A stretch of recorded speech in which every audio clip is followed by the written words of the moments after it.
Salut à tous, c'est Otakult, on se retrouve pour le Jump de la semaine, un numéro qui vous réserve encore pas mal de bonnes nouvelles, mais aussi le lancement d'une toute nouvelle série. Puisque cela fait un petit moment que je vous ne l'ai pas rappelé, pensez à aller checker ma vidéo Jump pour les nuls pour mieux comprendre le fonctionnement du magazine si jamais vous avez des questions. Sinon, je vous invite à vous abonner si ce n'est pas déjà fait. Vous pouvez aussi follow la chaîne secondaire en complément, et surtout me retrouver en live sur Twitch. Tous mes réseaux se trouvent dans la description. Allez, sur ce, comme d'habitude, place au générique.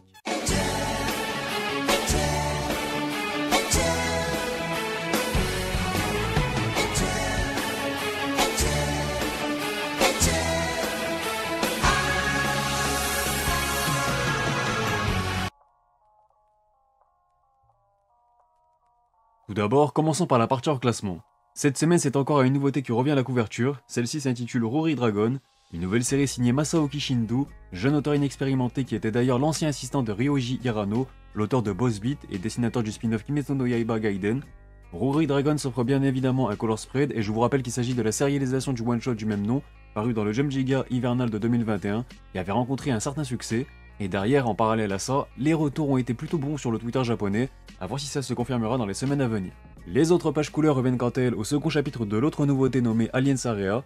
Alors je ne sais pas comment vous sentez ces deux nouveaux venus, mais leur survie sera en tout cas un des principaux enjeux du second semestre. Toujours très soutenu par la rédaction éditoriale du magazine, P6 profite à son tour d'une illustration en couleur.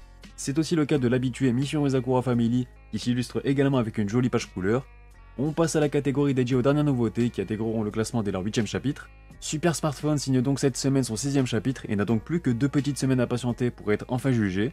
Du côté des absents, cette fois-ci c'est le Neketsu My Hero Academia qui profite d'une pause, et je vous rappelle qu'il reprendra dans le prochain numéro. Il rejoint donc Black Clover qui signe cette semaine son 6ème break consécutif, toujours dans l'optique de bien préparer son arc final. Et enfin, son retour n'est pas encore daté, mais Yoshihiro Togashi travaille toujours d'arrache-pied sur Hunter x Hunter, dont la publication devrait reprendre dans les prochaines semaines.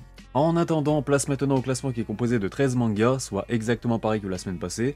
Je vous avais annoncé la couleur la dernière fois, et comme je le pressentais, c'est bien Undead Unluck qui est victime de l'annulation de certaines séries et hérite donc de la dernière place. Si c'est déjà sa 7ème présence dans la zone rouge en 2022, ce nombre pourrait très probablement augmenter dans les prochaines semaines. Bien que je pense qu'il soit plutôt safe sur le court terme, j'estime que le manga pourrait malgré tout être naturellement poussé vers la sortie d'ici la fin de l'année. Son manque flagrant de popularité va de plus en plus poser problème. Que ce soit ses très faibles ventes, un peu plus de 30K en 4 semaines pour son dernier tome, c'est bien trop insuffisant pour une série du Jump dépassant maintenant la dizaine de volumes. Avec des classements assez chaotiques en parallèle, l'heure n'est clairement pas en réjouissance, donc il va falloir suivre le cas d'Undead Unluck avec une attention plus particulière. Il est devancé par la nouveauté Earthchild qui encaisse un deuxième trio de fin consécutif. Là aussi c'était prévisible et je vous avais prévenu, avec les chiffres de son premier tome, j'en suis maintenant certain, Earthchild ne devrait malheureusement pas s'éterniser dans les pages du Shonen Jump. On sentait que les débuts encourageants du manga pouvaient rapidement basculer, et depuis, ses classements sont de plus en plus alarmants.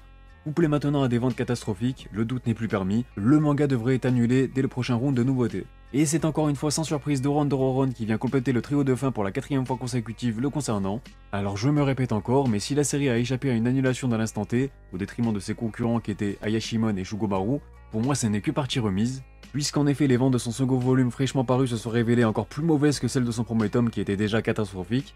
Je vois aucun monde où Doron Dororon peut survivre, puisqu'il n'y a aucun signe positif à relever pour lui. L'un des autres enjeux du second semestre concernera peut-être également la durée de l'immunité réservée à la comédie High School Family, qui regagne le classement aux portes de la zone rouge. Toujours aucune amélioration au niveau rentable, ses performances dans le jump sont globalement moyennes, mais cela n'empêche pas pour autant le manga de profiter d'une mise en avant régulière de la part des éditeurs, ce qui vous le savez rend sa situation totalement imprévisible, bien que la série reste mathématiquement en danger. La petite déception de la semaine provient peut-être du manga Witch Watch qui trébuche à la 9ème place du sommaire, une contre-performance causée après une perte de 3 unités. Cela dit, il n'y a rien d'alarmant ici puisque la série entame son second semestre exactement de la même façon dont elle avait débuté le premier. On peut aussi relever une perte de vitesse du rookie The Lazy Samurai qui recule ainsi de 3 unités à son tour afin de figurer à la 8ème position.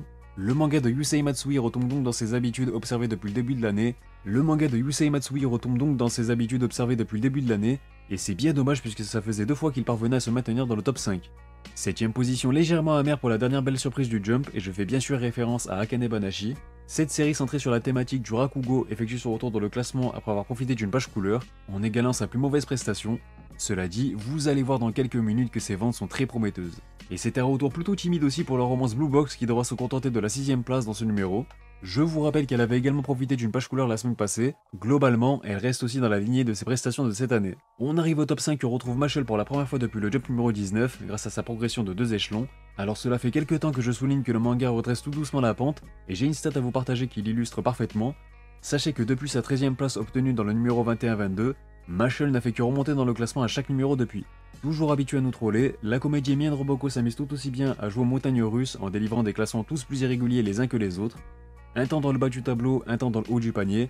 Autrement dit, Roboco et sa bande sont capables du meilleur comme du pire, même s'ils n'ont fréquenté qu'une seule fois la zone rouge cette année. On arrive enfin au trio de tête où Sakamoto Days offre encore une nouvelle médaille de bronze. C'est tout simplement sa 3ème consécutive et donc son 3ème podium consécutif. Une superbe performance, mais la série a encore une marge de progression devant elle. Et oui, si elle veut aller bousculer encore une fois la hiérarchie au sein du Jump, Sakamoto devra suivre l'exemple de Jujutsu Kaisen qui s'empare de la médaille d'argent pour son retour. Je vous rappelle que nos exorcistes étaient en break la semaine passée, ce qui ne les empêche pas à leur tour de maintenir leur position pour la 3ème fois d'affilée. Et enfin, rien n'arrête One Piece qui conserve son fauteuil de leader pour la 5ème fois consécutive, une première depuis la période de novembre 2015 et janvier 2016, où il avait enchaîné 6 top 1 consécutifs. Une chose est sûre, depuis la fin de Demon Slayer, nos pirates ont retrouvé leur suprématie écrasante au sein du Shonen Jump. On enchaîne avec les informations concernant le Jump numéro 29, et ce sera One Piece qui fera la couverture du magazine, aux couleurs du film Red. Il profitera également d'un color spread avant de partir en pause pour une durée d'1 mois. Les autres pages couleurs reviendront au second chapitre de la nouveauté Rory Dragon afin de marquer convenablement son lancement. 2 semaines seulement après sa dernière, la pépite Akane Banashi obtiendra une nouvelle page couleur afin de récompenser les belles ventes de son premier volume. Et d'ailleurs, on peut noter qu'il en profitera même dans 2 numéros consécutifs, puisque c'est aussi prévu pour le Jump numéro 30. On passe à l'actu manga qui est assez peu fourni cette semaine je trouve. On commence par le teaser promotionnel réservé à la nouvelle série Rory Dragon. Son premier chapitre est déjà disponible sur Manga Plus, n'hésitez pas à me faire vos retours sur ce dernier, histoire d'avoir vos ressentis. J'ai des nouvelles à vous partager concernant les auteurs de notre petit regretté Time Paradox Ghostwriter. Kenji Ishima et Tsunehiro Date ont publié un nouveau one-shot intitulé Love Attack le 18 juin prochain sur l'application du Jump Plus, en espérant que ce sera enfin la bonne pour eux, puisqu'ils avaient aussi connu un autre échec dans le Shonen Jump avec leur romance Cross Account, paru en 2018. Comme mentionné plus tôt, le premier tome d'Akane Banashi va recevoir une réimpression dès le 24 juin, suite à un succès plus important que prévu. L'auteur a d'ailleurs réalisé une illustration pour célébrer la nouvelle. On a eu pas mal d'informations concernant Dr Stone qui effectuera son grand retour dans le Shonen Jump numéro 31 avec un chapitre spécialement consacré à Ryusui. Ce dernier paraîtra donc le 4 juillet prochain pour marquer la sortie de l'OAV, mais également celle du 26e et dernier volume de la série. Mais ce n'est pas tout puisqu'un fanbook aux couleurs de la série a aussi été annoncé pour le 3 août prochain. Et enfin, les bonnes nouvelles ne s'arrêtent pas là puisque Dr Stone s'offre également une collaboration avec le Japan's National Museum of Nature and Science. Oui, mon accent anglais est toujours aussi qualitatif. On passe déjà aux sorties japonaises avec le premier visuel du 7e volume de Kaiju numéro 8, qui paraîtra le 4 juillet prochain. Du côté des sorties françaises de la semaine, j'ai seulement celle du 24e opus de World Trigger chez Kazé à vous partager, sans oublier le 73e volume de Gintama chez Kana, donc ça reste 2 séries de qualité. Alors il n'y a pas beaucoup de news certes, mais ce n'est pas pour autant qu'elles ne sont pas importantes, puisque du côté de l'actu animé, vous allez être servi. Dans un premier temps avec l'OAV de Dr Stone centré sur le personnage de Ryusui, qui sera diffusé le 10 juillet prochain sur Crunchyroll. Un nouveau trailer a été révélé pour l'occasion, mais on a surtout appris qu'il durera 1 heure.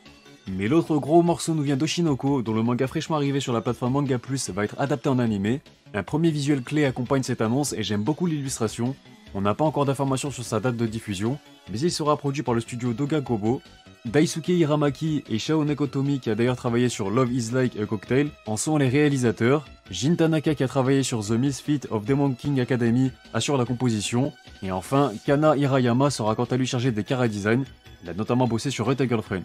Sinon, mes chers fans de Rebound, c'est peut-être enfin votre heure, puisque sachez qu'un événement sur l'anime de Katekyo Hitman Reborn aura lieu du 11 au 26 juin prochain au Japon.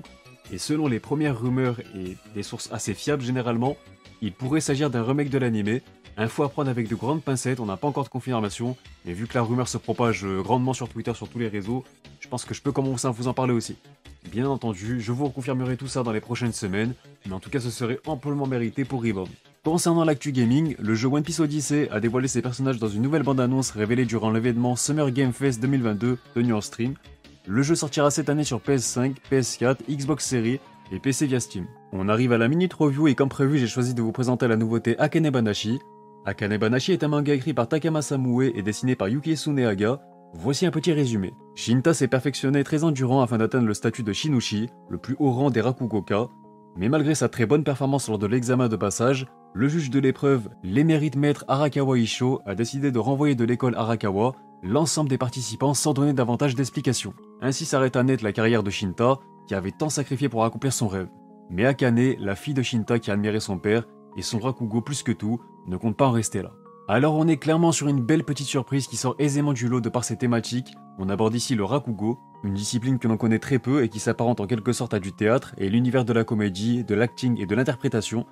Bien que j'ai eu un peu de mal avec le premier chapitre que j'ai trouvé assez lent dans la mise en place du contexte de l'histoire, le second et la suite m'ont bien plu et j'apprécie vraiment l'héroïne pour le coup. On découvre la pratique et l'univers du Rakugo à travers son propre apprentissage, les personnages sont intéressants et le style de dessin est vraiment vivant. J'en demande pas plus pour un manga proposant un registre et des thématiques artistiques, il se pourrait que le Jump ait enfin trouvé le remplaçant spirituel d'Actage pour le coup, je vous le recommande. Place au point vente avec dans un premier temps le Top Shoseki de la semaine du 30 mai au 5 juin 2022.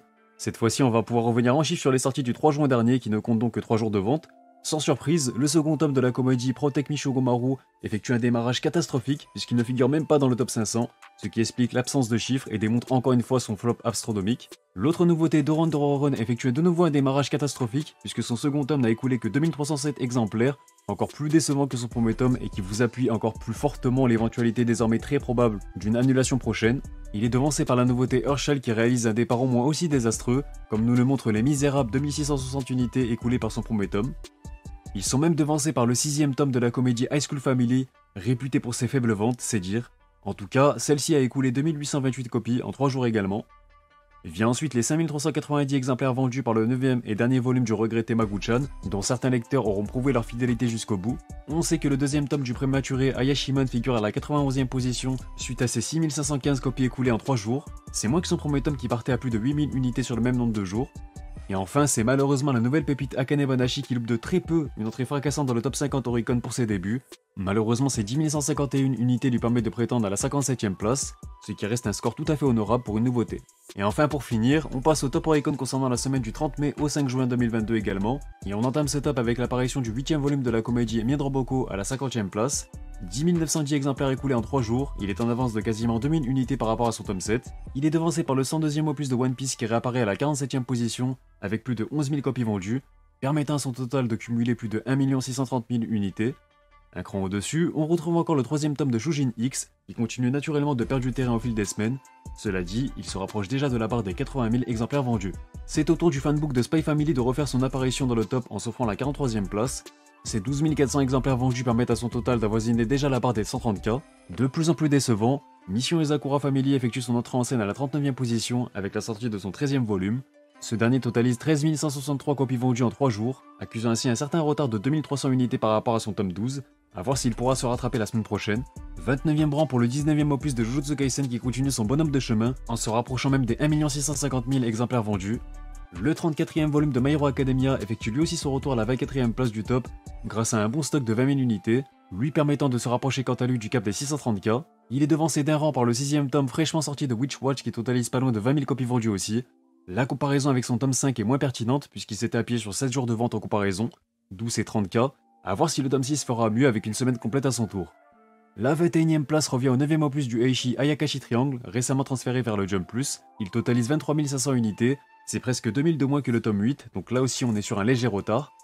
19ème rang pour le 6ème volume du rookie The Lazy Samurai, qui a liquidé quasiment 25K. La comparaison avec son tome précédent est difficile pour lui aussi, puisque son tome 5 partait à quasiment 50 000 unités en 7 jours. A priori, il semble dans cette continuité. On arrive à l'entrée en scène du 7ème volume de Sakamoto Days qui s'empare de la 16ème position, puisqu'il a déjà atteint et même dépassé la barre des 30K. C'est l'une des seules sorties qui est en avant sur son tome précédent, puisqu'elle affiche une progression de 2000 unités. Vous avez maintenant l'habitude, il est temps de vous laisser avec le top Spy Family qui a bien évidemment encore placé tous ses volumes dans le top 50.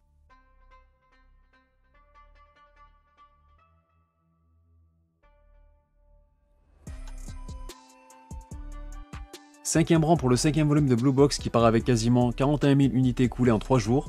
Si la performance est très bonne, elle reste légèrement en retard sur les ventes du tome 4 qui comptait presque 43 000 unités au même stade. Et enfin pour conclure ce top, c'est encore le 9ème volume de Spy Family qui fait office de figure de proue par rapport au boost de l'anime. Il ajoute encore près de 50K à son compteur, ayant maintenant dépassé la barre des 1,3 million de copies vendues. Sur ce, la vidéo est terminée, n'hésitez pas à réagir sur celle-ci et sur le classement dans les commentaires. Mis à part ça, pour ça, vous abonner si ce n'est pas déjà fait pour ne pas manquer les prochains classements. Vous pouvez aussi me rejoindre sur Twitch, Twitter, Instagram et Discord, lien en description. Quant à moi, je vous dis à bientôt pour de prochaines vidéos, portez-vous bien et surtout, on se reverra.